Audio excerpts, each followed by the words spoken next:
고린도전서 3장 우리 10절에서부터 17절 하나님이 주신 생명 시리즈 7번째 시간으로 불타오르네 라는 제목으로 말씀을 전할 때 여러분들 많은 은혜와 도전을 받는 시간이 되기를 소망합니다. 말씀이 어렵죠.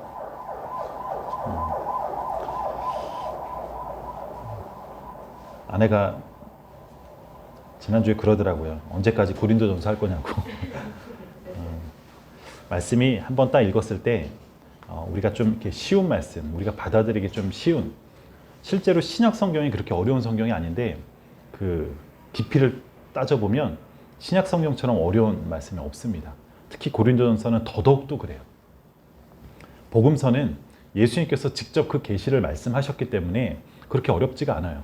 그런데 고린도전서는 특히나 이제 그 서신서를 포함한 모든 이 그 신약 성경은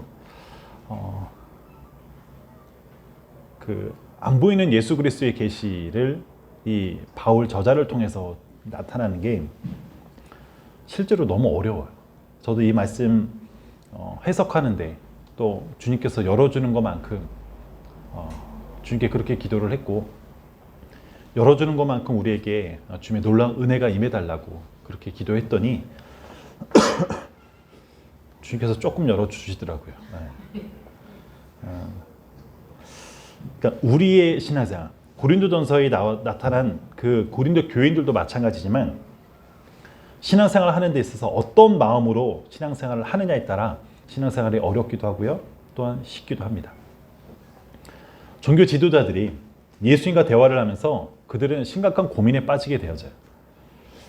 그냥 그들은 그거예요. 예수를 메시아로, 예수를 구원자로 인정하고 싶지 않은 거예요. 그런데 예수님과 그 말을 들으면, 예수님의 그 말을 들으면 들을수록 혼란스러운 거예요. 수많은 사람들이 양심 선언하는 사람들이 생겨나고요. 수많은 백성들이 예수 그리스도를 따르고 있을 때 그들은 어떠한 시점에서는 어떤 결단을 해야 되는 상황이었습니다. 그러니까 내 것을 포기하고 따르든지, 아니면 예수를 죽여서 내 길이 맞다고 그렇게 하든지, 이 두 갈래 길이 있었어요. 우리가 잘 알다시피 결국 종교 지도자들과 바리새인들은 예수를 죽이는 것을 선택을 합니다. 근데 그러한 모습이 우리들의 삶 가운데도 있더라고요. 우리들도 선택을 할 수밖에 없는 그러한 인생을 살아갑니다. 우리가 오늘 이 교회에 나오는 것도요, 교회에 나올 수도 있고 안 나올 수도 있는 상황이에요. 그렇잖아요. 그런 선택을 여러분들이 교회에 나오는 길로 선택을 하셨던 겁니다. 그리고 더 나아가서 예수를 따르든지 아니면 따르지 않는 선택을 해야 돼요. 우리가 쉽게 얘기하면 예수를 따르면 신앙생활이 쉽고 예수를 따르지 않으면 어렵다고 이야기를 해요. 근데 이걸 잘 아는데 내 것을 포기해야 되는 그 아픔이 있다 보니까, 여러분, 다른 사람이 야 그렇게 해, 제3자가 얘기하는 건 쉽지만 내 것을 포기해야 되는 그 아픔이 있기 때문에 많은 사람들이 따르지 못해요. 그러니까 왜 따르지 못하느냐? 내 것을 포기할 수 없기 때문에. 그래서 그 사람들이 얘기하는 건 예수님 따르기가 어렵고 예수님을 따르는 삶은 힘들다고 말을 합니다. 그래서 많은 사람들이 선택한 것이 무엇이냐? 최선의 선택을 못하다 보니까 차선의 선택으로 선택한 것이 무엇이냐? 내 것을 포기하지 않고 예수를 따르는 거예요. 구약시대 때도 마찬가지였어요. 그들이 하나님을 따르지 않았던 것이 아니었어요. 그들은 여호와 하나님 앞에 늘 제사를 지냈습니다. 하나님을 섬겼어요. 하나님 버리지 않았습니다. 그런데 그들의 문제는 뭐였냐면 하나님도 섬기고 바알 신도 섬겼다는 거예요. 그들이 농사를 짓잖아요. 이제는 유목민족에서 농경사회로 전환하면서 농사를 지어요. 그래서 농사를 지을 때 가장 필요한 그들의 신, 농사를 잘 짓고 이것을 잘 만들어주는 그들만의 신, 그게 바알신이었거든요. 근데 바알신을 버리지 못하고 그들은 또 하나님을 버리지 못했습니다. 하나님의 분노는 여기에 있었어요. 이스라엘 사람들은 내가 언제 하나님께 예배 드리지 않았다고 합니까? 하나님께 예배 다 드렸어요 라고 하소연을 하지만 하나님의 입장에서는 그렇지 않으셨어요. 하나님은 그 두 가지를 섬기는 것에 대해서 분명히 그것이 범죄고 나를 능멸하는 것이고 다른 신을 섬기는 것이다라고 하나님께서 분명히 말씀하셨어요. 여러분, 그래서 어려운 거예요. 내 것을 포기한다는 게 상당히 어렵습니다. 내가 가지고 있는 것을 포기하고 내 생각들을 포기하고 내가 누리는 것을 포기한다고 한다면 이건 정말 어려운 선택입니다.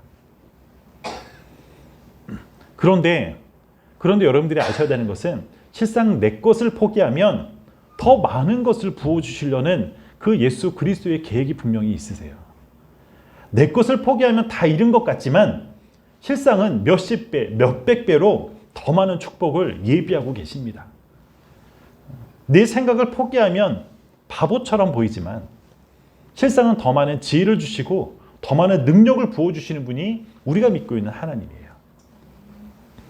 우리가 진리 되신 예수님을 알면 그 주님을 통해서, 진리 되신 그 예수님을 통해서 더 많은 자유와 더 많은 것을 누리고 부유하게 해주신다는 거예요. 근데 대부분이 이 진리를 모릅니다. 아니, 알고 있어도 결단하지 못해요. 그래서 오늘도 저와 여러분들이 이 진리의 말씀을 듣게 하시고 깨닫게 해주시려고 저를 또한 여러분들을 이 자리에 불러주셨어요.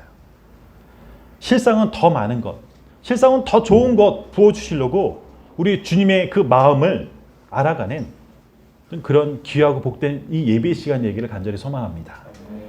여러분, 오늘 본문 말씀은 본문 10절부터 17절까지가 이 본문 보지 마시고요. 봐도 잘 모르잖아요. 그러니까 제가 한마디로 이야기하면 예수님을 통해서 우리는 그 믿음의 그 집을 짓는데, 그러니까 그리스도 터 위에 모든 성도들은 집을 짓는데 무엇으로, 어떤 재료로 집을 짓느냐, 그것을 말하는 게 오늘 말씀이에요. 그러면 너희들이 만든 집을 하나님께서 불로 심판하신다는 거예요. 하나님이 불로 심판할 때 타버리는 재료가 있고 안 타버리는 재료가 있는데, 불로 타버리는 그 재료로는 집을 짓지 말아라 라는 것이 오늘 말씀의 요약입니다. 그러니까 각자의, 오늘 성경에 보면 공적이라는 표현이 있어요. 이 공적이 뭐냐면 우리가 받았던 그 보상들, 뭐 이렇게 신앙생활을 통해서 받았던 상금이나 어떤 수고의 대가로 받았던 그 보상, 선물, 보이든 보이지 않든 그 모든 것들을 다 공적이라고 표현하는데요. 이 공적으로 다 집을 짓는다는 거예요. 믿음이 있는 사람이든 없는 사람이든 모든 사람들은 다 집을 짓고 있다는 거예요. 그런데 불에 타는 공적으로 집을 짓지 말라는 것이 오늘 말씀이라는 겁니다. 여러분, 사실 이 본문을 보면 그 본문을 보기 그 이전에 우리들의 삶을 좀 생각을 하게 돼요. 우리들의 삶을 보면 많은 죄악과 허물로 가득한 게 우리들입니다. 그런데 하나님께서 그것들을 불태워서 타는지 안 타는지 테스트하겠다, 시험을 해보겠다 하신 날, 이 말씀은 이 말씀 가운데 어떤 자가 떳떳하게 한번 해보시라고 그렇게 말씀할 수 있겠습니까? 그러니까 우리에게 어떤 의도 없고요, 어떤 그 거룩함도 없는데 불로 시험한다고 하면 어떻게 됩니까? 여러분, 불로 시험하면 당연히 죽는 거예요. 당연히.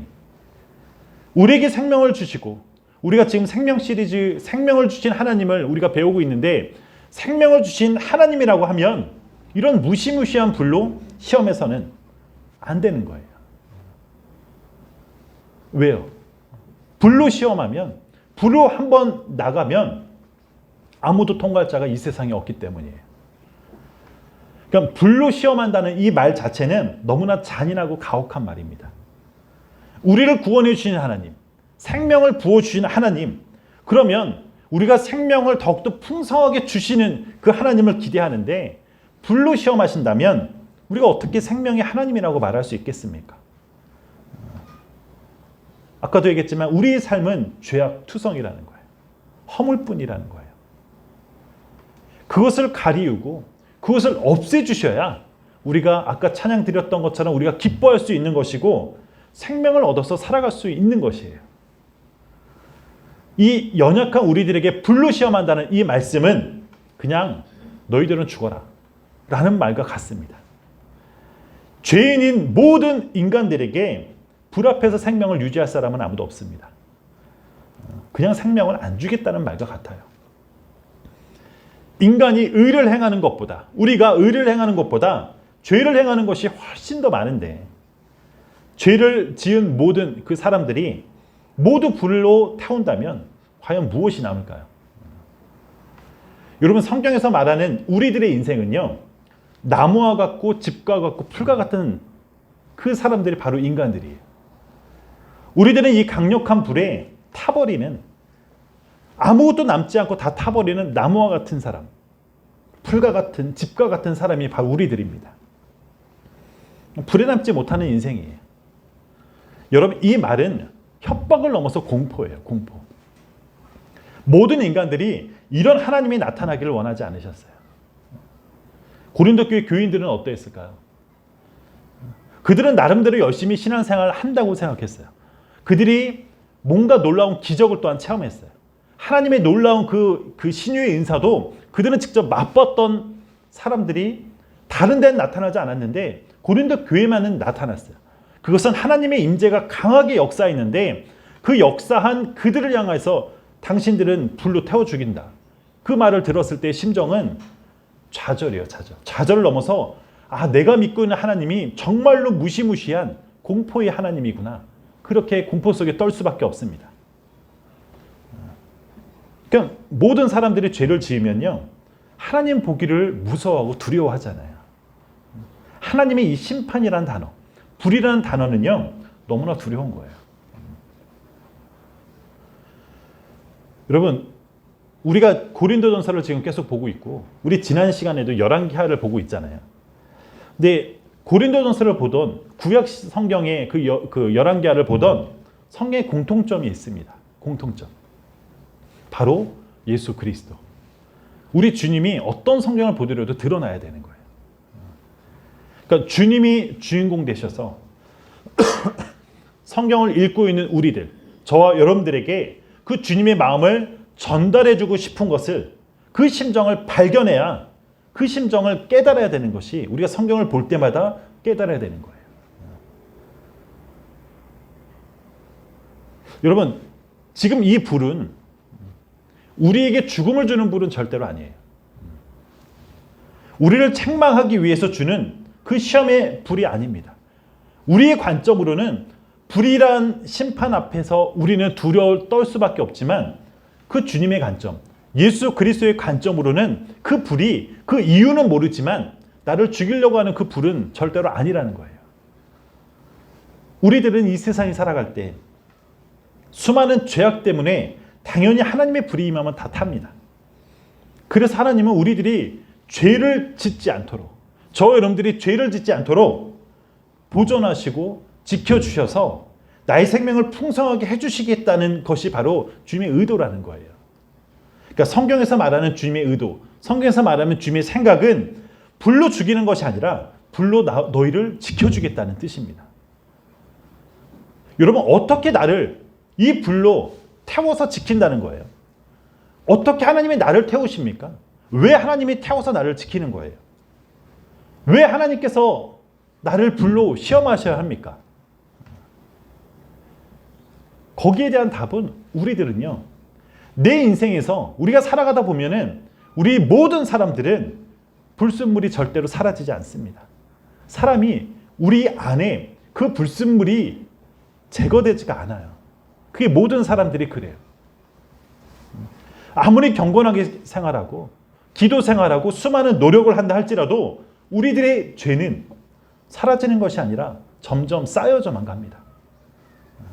우리가 지금 이 자리에서 찬양하고요, 이 자리에서 아무리 뜨겁게 기도한다 한들 주님의 입장에서는 그냥 죄인인 우리들 모습뿐이에요.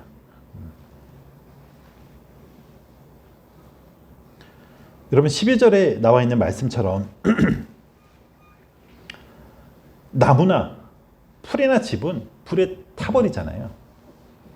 아까도 말씀드렸죠. 우리들의 표현은 나무와 풀과 집과 같은 인생이에요. 불이 한번 임하면 흔적도 없이 사라지는 인생입니다. 그러나 12절 그 앞에 상반되는 단어가 있어요. 금과 은과 보석은 불이 임하면 더 깨끗해집니다. 보석은 불을 통해서 더 깨끗하게 정화시켜줘요. 금을 발견하면 우리가 어떤 산속에서 금을 발견했어요. 그 금을 그대로 나가서 하면은 그것은 금값을 받지 못해요.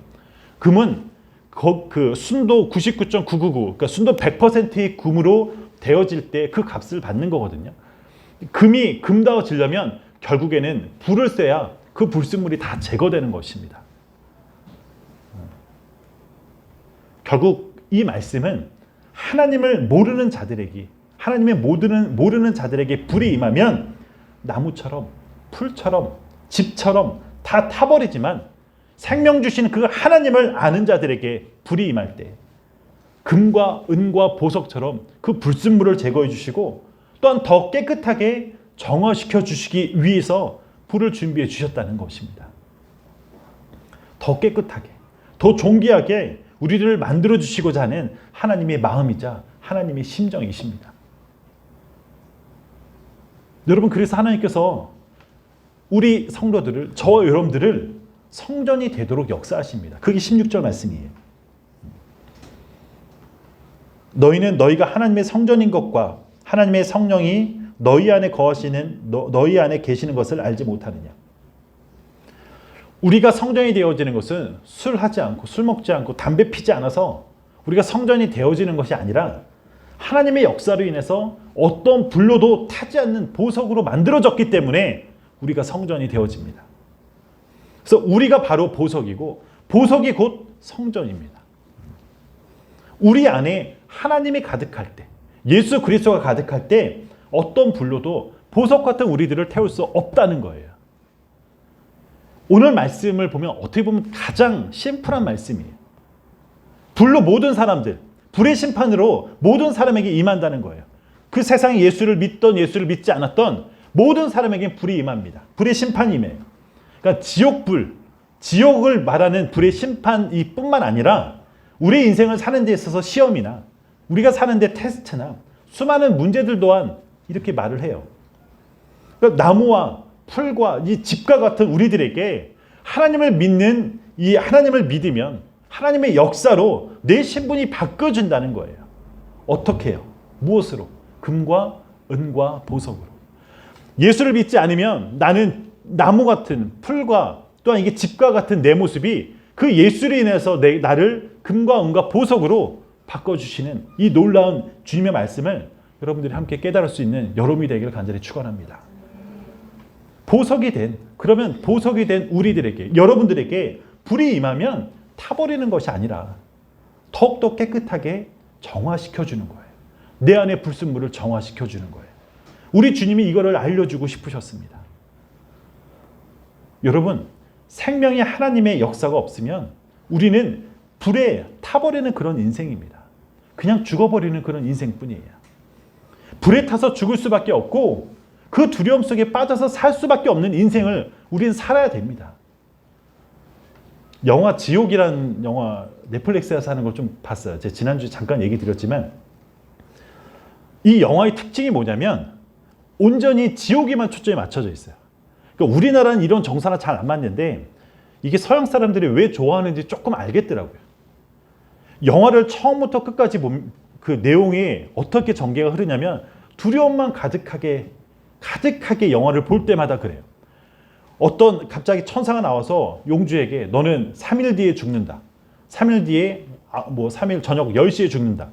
그러면 3일 동안 기다리는 이 용주는 피가 말라 있는 거예요. 그리고 이 아이가 죽을 때 그 가족들도 같이 쟤는 죄를 져서 죽을 거야 하면서 그 가족들조차도 신상이 털리면서 살 수가 없는, 그래서 처음부터 끝까지 찜찜해요. 영화를 계속 보면 볼수록 이것을 분별하지 못하고 보면 계속 찜찜한 영화가 지옥이라는 영화예요.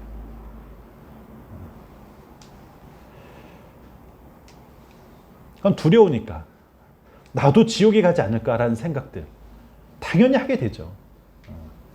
여러분, 하나님을 모르면, 우리가 예수 그리스도를 모르면 불 앞에 내가 타버릴까 봐 두렵습니다. 사탄은 계속 우리들이 그 두려움 속에 살기를 원하는 거예요.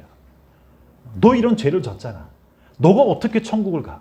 너가 이 모양으로 했는데 이렇게 성공하지도 못했고 세상에 말하는 돈도 많이 없는데 너희가 어떻게 천국 가냐? 넌 이 자리에서 지옥 가야 돼. 우리를 계속 두렵게 만드는 것이 사탄의 역할입니다. 근데 여러분 그거 아니에요.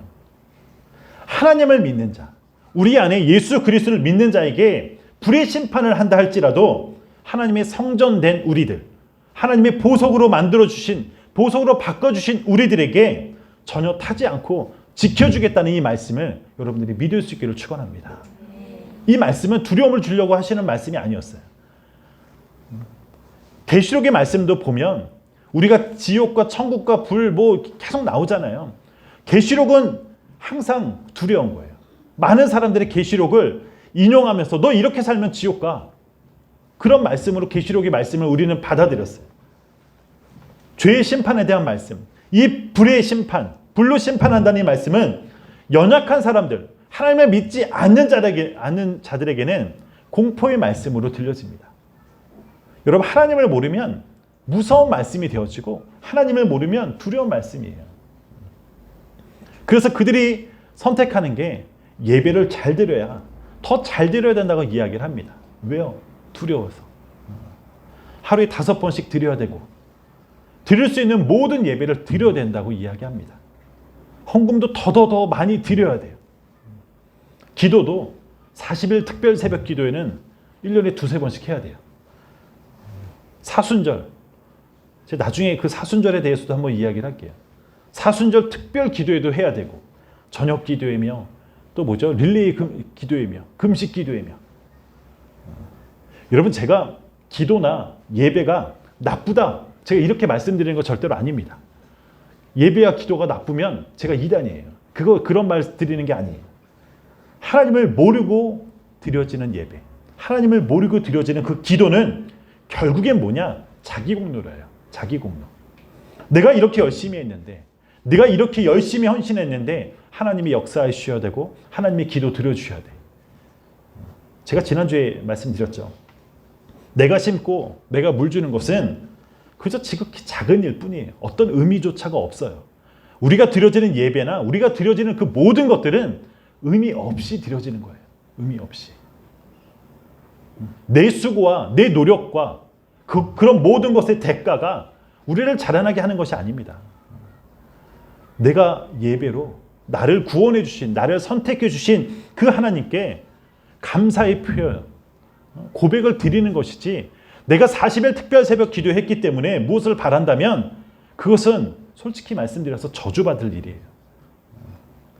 내 공로라는 뜻입니다. 내 공로라는 뜻은 주님의 주님의 역사를 무시하는 거예요. 말씀 한 구절 또 볼까요? 16절, 17절입니다. 너희는 너희가 하나님의 성전인 것과 하나님의 성령이 너희 안에 계시는 것을 알지 못하느냐? 누구든지 하나님의 성전을 더럽히면 하나님이 그 사람을 멸하시리라. 하나님의 성전은 거룩하니 너희도 그러하니라. 이 말씀을 보면 우리가 하나님의 성전이고 우리 안에 성령이 계시기 때문에 우리가 거룩하게 지내야 되고 더럽히면 안 된다는 말이에요. 그래서 사람들이 선택한 것이 무엇이냐? 거룩하게. 내가 거룩하게 지내야 되고 거룩하게 예배해야 되고, 그래서 나를 성전 삼아 주시고 내 안에 성령이 임한다. 여러분, 이 말은 우리가 이렇게 해석을 하면 내 공로와 내 수고와 내 노력으로 거룩해질 수 있다는 아주 잘못된 해석입니다. 거룩이라는 단어는요, 하나님의 속성이에요. 하나님의 속성이라는 단어가 뭐냐? 사람은 할 수 없다는 거예요. 하나님만이 할 수 있는 게 거룩이라는 단어예요. 성전 삼아주시고 내 안에 성령이 임하는 것도 내가 하는 것이 아니고 내가 할 수 있는 것이 아닙니다. 우리는 절대 거룩해질 수 없는 죄인이에요. 하나님의 성전이 될 수 없는 죄인입니다. 내 안에 감히 성령이 임할 수 없는 죄인인데 하나님이 나를 성전 삼아주신 거예요. 하나님이 내 안에 거하셔서 성령을 부어주신 것입니다. 하나님이 나에게 거룩하게 역사하신 것이에요. 여러분, 이 차이를 여러분들이 꼭 잘 아셨으면 좋겠어요. 우리가 이 부분이 훈련되지 않으면 은연중에 나오는 게 나 이렇게 했는데, 내가 예배 드렸는데, 내가 정말 모처럼 예배드렸는데, 모처럼 눈물 흘렸는데, 이런 자기 공로로 되어져요. 하나님을 모르면 주어가 내가 되는 것입니다. 예수 그리스도를 모르면 주어가 내가 돼요. 내가 했는데, 내가 이렇게 열심히 했는데, 내가 무엇을 했다고 말하면 이것은 아니에요. 여러분, 우리들의 삶의 주어, 저희 여러분들의 삶의 주어는 예수 그리스도가 돼야 됩니다. 내 삶을 인도하시는 분은 바로 예수 그리스도이십니다. 나를 보석으로 삼아주시고 성전 삼아주시는 분이 예수 그리스도라는 사실이에요. 나는 더러운 죄인이지만, 우리들은 다 더러운 죄인이지만 나를 거룩하게 만드시는 분이 하나님이에요. 내가 나무이고 내가 풀이고 내가 집이라는 사실을 먼저 인정할 수 있는 것이 믿음이에요. 우리가 신앙생활을 하다가, 우리 교제하다 보면 내가 죄인인 것을 인정하지 않습니다. 많은 사람들이 나는 죄인이라는 것은 그냥 성경에서 말하는 이론, 성경에서 죄인이라고 하니까는 그래, 맞아, 그냥 이렇게 거칠의식으로 말하는 죄인인 거지, 그 속을 뒤집어 보면 나는 죄인이 아닌 거예요. 여러분, 비명소리가 나네요. 내가 죄인이라는 사실을 인정하는 것이, 내가 하염없이 낮아지는 그 죄인의 개수. 사도 바울이 예수 그리스도를 알아갈 때마다 그는 죄인이다, 그 밑에 죄인 중에 괴수다라고 얘기하면서 하염없이 낮아집니다. 하염없이 낮아질 때 그는 하염없이 높으신 그 하나님을 만나요. 우리들의 인생이 예수 그리스도를 정말 인격적으로 만나려면 내가 죄인인 것을 정말로, 이게 이론으로 배우는 게 아니라 내가 죄인인 것을 고백하고 느껴야 돼요. 우리가 예배드리는 이 시간이요, 생명을 주신 그 하나님께 감사의 표현이고 고백하는 그런 시간이 우리가 드려지는 예배입니다. 세상의 모든 종교는 예배를 통해서 구원의 반열에 오른다고 그래요. 제가 전에 비유로 말씀드렸죠.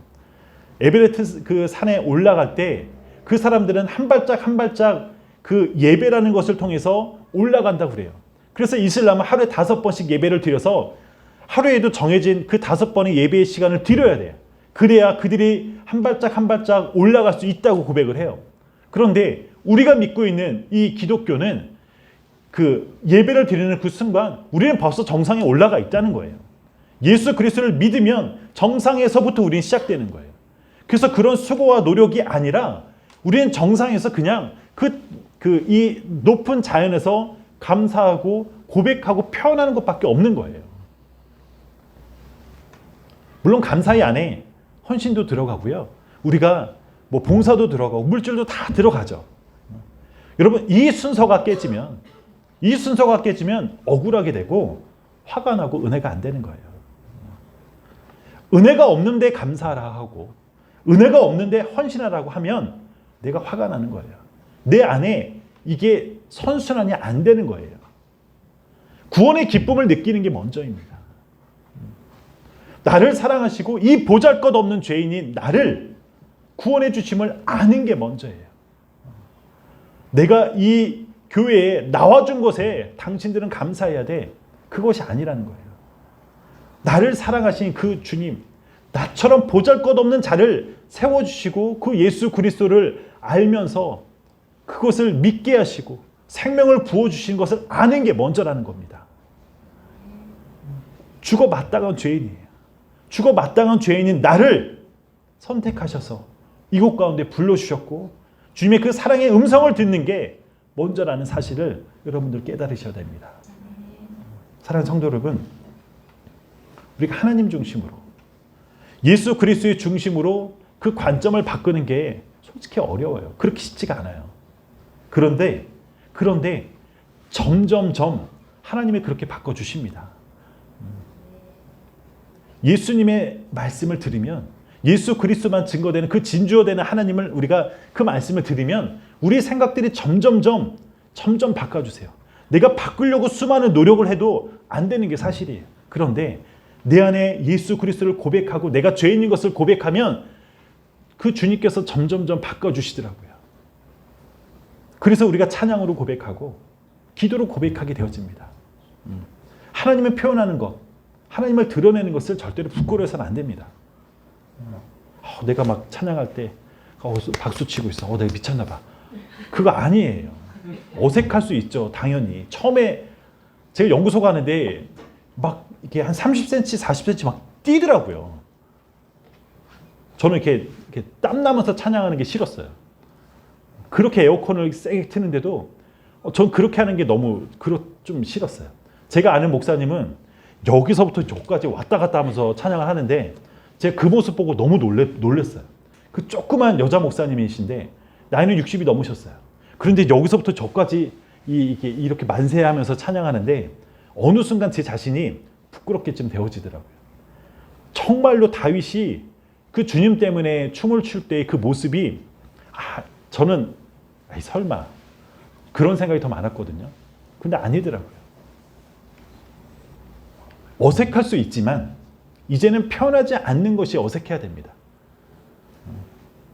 손을 들고 찬양하고 우리가 목소리 높여서 찬양하고 통성으로 기도하면서 찬양하고 울부짖고 찬양하는 것이 처음에는 어색해도요.